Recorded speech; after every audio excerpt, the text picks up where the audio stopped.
Hey everyone, it's SavaniSis again, and today we're going to talk about diversion versus distraction. Now stay tuned to the end of this video because we're going to share how to divert your strong negative thoughts to positive ones so that you can generate those good feelings.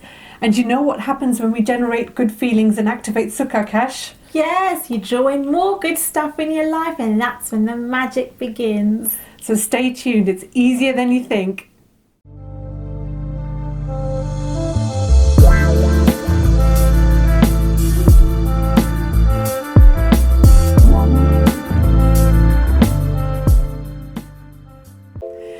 Kashmir, do you know, have you ever had that moment where you're walking down the street or you could be driving the car and you're doing something which doesn't require much conscious thought, and what happens is that you start thinking about an event or situation that happened in the past that was unpleasant for you? Yes, yeah, that has definitely happened. It's happened to me too. Yeah. Or sometimes you've had a really unpleasant conversation with somebody and you're playing that conversation in your head again and again and thinking about what you could have said to them, or why did they say this to you, or all the things that you wanted to say at the time and but you didn't. Couldn't say it. So you're saying it in your head exactly, instead. right. Yeah. So you're having the argument in your head. And what does that generate when you have that? It generates horrible feelings, negative feelings, feelings of frustration, anger, disappointment, upset. And you just can't snap out of it. Exactly, you can't snap out of it. And why can't you snap out of these thoughts? Well, I'll tell you why you can't snap out of these thoughts. These negative thoughts that you've been thinking has gained momentum. Imagine that your thoughts are on a freight train. That freight train is going at 200 miles per hour. It's going at warp speed. It will be very difficult to pull the brakes on it. So same way is when you have a momentum of these negative thoughts going through your head, if you were to try and think positive thoughts, what would happen is momentarily you'll think positive, but you'll very quickly go back to those negative thoughts again. I've tried this and I know that's what happens, is you just flip a little bit for a few seconds sometimes, not even minutes, seconds, and you go back to those negative thoughts again. Exactly, because there's a strong magnetic pull of those negative thoughts. You flip back to what you were thinking before. So this moves us nicely to the difference between diversion versus and distraction. So distraction is when the example of you walking down the street and having those negative thoughts. A distraction is when somebody across the street, for example, calls out and says, "Hey, Charlie!" And all of a sudden, in that moment in time, you're distracted from those thoughts and you're looking across the road and saying hello to your friend. Yes. Now, at that moment in time, you stop thinking those thoughts. So that's a distraction. But what happens after you've had your little chit-chat with your friend, you go back to those thoughts because they had gained momentum, that energy is still there. Yes. And so it's very easy to be pulled back like a magnet back to those thoughts. Snapped back, exactly. Yes. So what is diversion then? Well, think of diversion as more long-term compared to distraction. So diversion is when you're holding your attention somewhere else long enough so that the momentum of those bad thoughts diminishes. So diversion is something that requires will and intention and focus. You have to decide that I no longer want to think these bad thoughts, but rather than thinking I don't want to think that, because that's resistance. Yes, and when you have resistance, it's funny, but the don't part of it, you end up putting more attention on it. And it persists. Yeah. I'll give you an example. Right now, don't think of a pink elephant. What just came up in your mind, guys? Was it an image of a pink elephant? I'm sure it was. Even if it's a quick flash. I guarantee you probably thought of a pink elephant. So to resist bad thoughts is actually counterproductive. All you want to do is let those thoughts be there and just divert your attention and focus onto something else. Rather than trying to think positive thoughts, just put your attention on something that you find interesting. Something you're passionate about, something you love. Something that you might find interesting. Even if you're finding it difficult, something that's mildly interesting Or will be a good start. Yeah, or stimulating. Yeah, I like that. Yes. So now, this is the crucial bit. Are you all listening? Yes. This is the step-by-step ways of how to diminish that momentum of bad thoughts. And why do we want to do that in the first place? Because we want to feel good. And why do we want to feel good? Feeling good, it's a feeling universe. You'll just draw in more good events, Situations, purple circumstances into your life. And don't we all want that? Of course. Yeah. Yes. So, step 1, you have to be aware and recognize that you're having those thoughts. In the first place. Yes.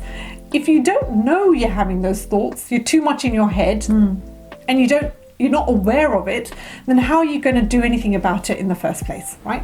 So the sooner you gain this awareness, the better. Now, how do you gain awareness earlier on in the momentum of those bad thoughts? Well, it's through practice. Practicing self-awareness. Practice watching your thoughts every now and again throughout the day. Practice being present in what you're doing. And notice how every you now and feel. again. And notice how you feel. Yes, that's it. When you are aware, what you're going to do is you're simply going to watch, observe those thoughts. You may even laugh at them. I know I have. If I've had these thoughts again and again come up in my life, I'll say, ha, not you again. Oh, there you go again. You know, and it's kind of funny because it's funny how the human mind works, you know, and how our thoughts work and how we can work ourselves up to feeling so stressed or anxious or scared or upset or angry simply by our thoughts. You can laugh at it, you know, you can laugh at being human, you know, but be kind to yourself. So one thing not to do when you're doing this process of step 1 is don't judge yourself, don't beat yourself up about it, don't feel guilty, don't condemn. All you're doing is observing, and if you want to laugh at them, that's okay too. Step 2. Well, we're talking about diversion here, remember. So then ask yourself a question. Now, it's so important to ask yourself empowering questions. I feel like we don't do it enough. No. But if you ask yourself a question, your brain will automatically be looking for an answer, right? And that in itself can snap you out of those bad thoughts for that moment. So that's a distraction by asking yourself the question. So you ask yourself, what is it that I love to do? What is it that I haven't done in a while that I love doing?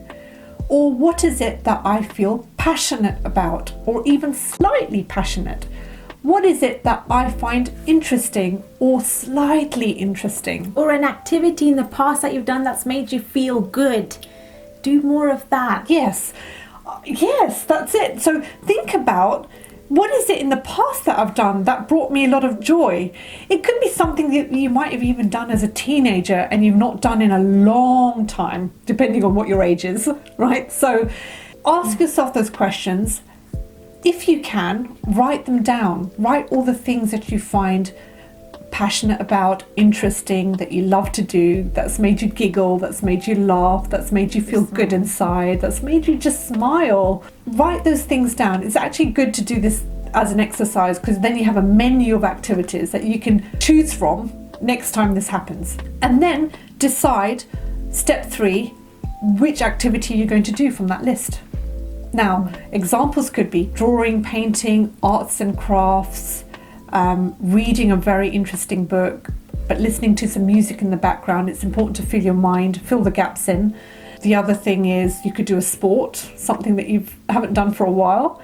You can dance. You can listen to uplifting music that just gets your vibe up. You know, everyone's got tunes where they just listen to it and they just want to get up and dance. Puzzles, crossword puzzles. I've got one on my phone and that keeps me entertained sometimes. So crossword puzzles or neuro brain kind of puzzles that you can get apps for. It's very easy.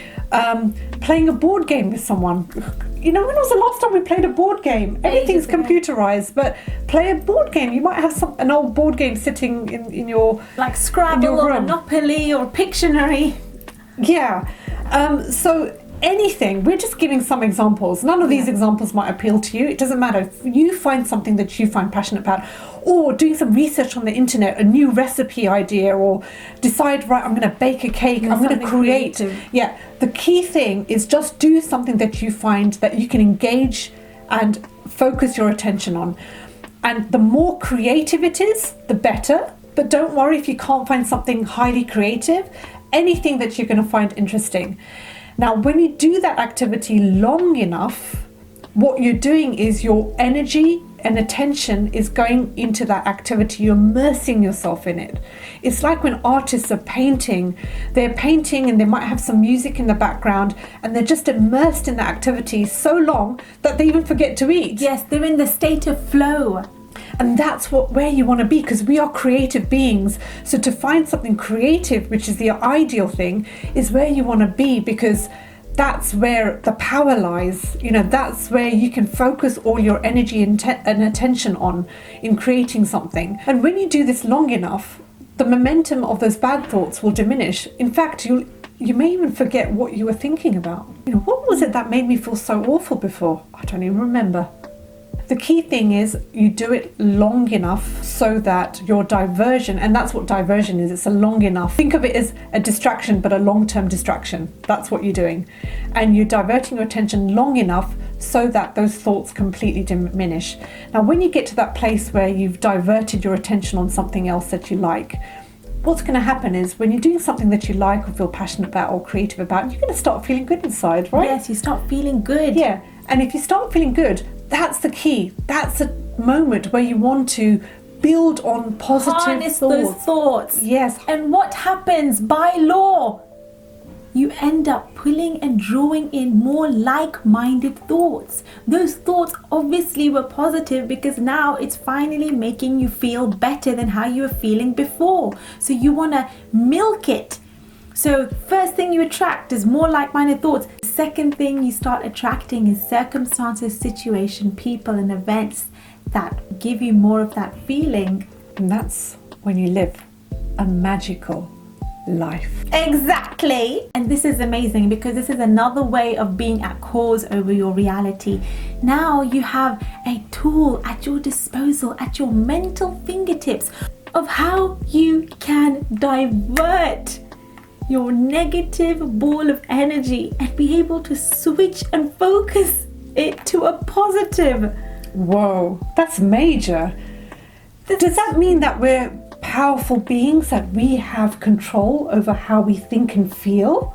Yes, that's exactly what I'm saying, Minna. Wow. Aren't we amazing? Not we, but, you know, the human race. The human race. This is a huge, powerful phenomena, guys. So this is how you start to be at cause over your life and life can become magical.